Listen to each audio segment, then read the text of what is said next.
Des chantiers pharaoniques pour remporter de minuscules victoires sur la nature. De petits projets qui font de grandes rivières. Un seul objectif, sauver l'eau. Mais qui se cache derrière tout ça? Bonjour, bienvenue à l'Agence de l'eau. Pour le découvrir, nous sommes remontés à la source, jusqu'au travail très discret des agents de l'eau. Ces enquêteurs très spéciaux scrutent en permanence l'état des eaux. Cartographie, analyse, surveillance, ils écoutent le milieu. L'Agence de l'eau à Marseille détient 3 millions de données dans sa base.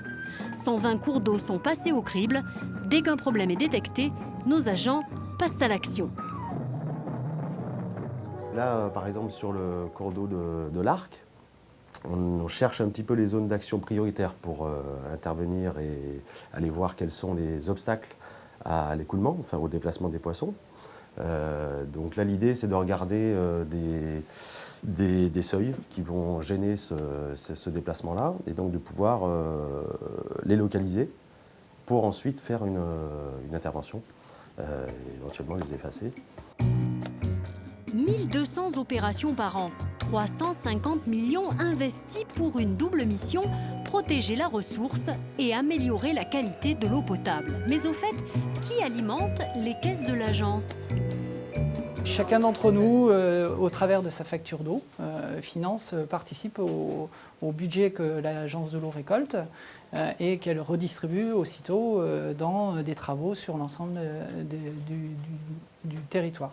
Alors, chacun d'entre nous, donc chaque citoyen, mais également les agriculteurs au titre de leur activité et également les industriels. Pour voir de plus près à quoi ressemble un projet financé par l'agence, nous avons contacté la SEM, Société des eaux qui exploite le canal de Marseille. Dans cette station, des vannes intelligentes ont pu être installées. Grâce à elles, l'eau est utilisée au gré des besoins des Marseillais.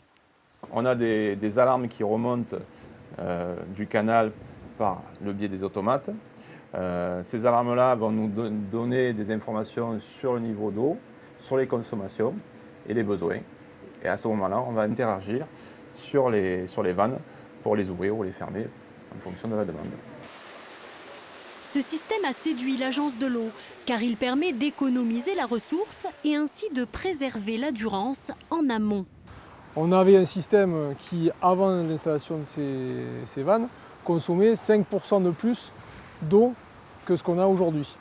Donc on fait une économie globale annuelle. Chaque année, on va faire 3 millions de mètres cubes de prélèvement en moins que ce que l'on faisait avant.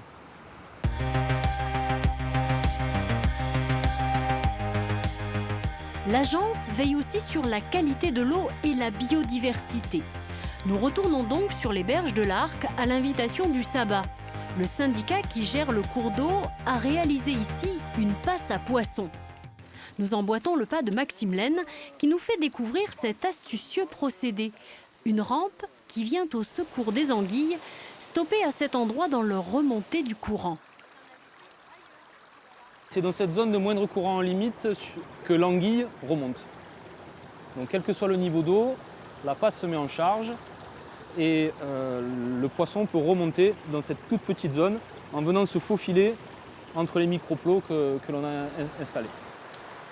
Un chantier primordial que le syndicat n'aurait pas pu financer tout seul. Et pourtant, il y a urgence, l'anguille est au cœur d'un programme européen de sauvegarde. L'anguille est une espèce en danger critique d'extinction. C'est le stade ultime avant l'extinction de l'espèce. Ça veut dire que si rien n'est fait de manière ambitieuse, l'espèce disparaîtra à moyen terme.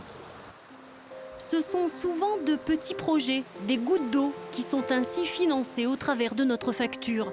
En 6 ans, près de 4 milliards d'euros ont ainsi été redistribués par l'Agence de l'eau dans tout l'Hexagone.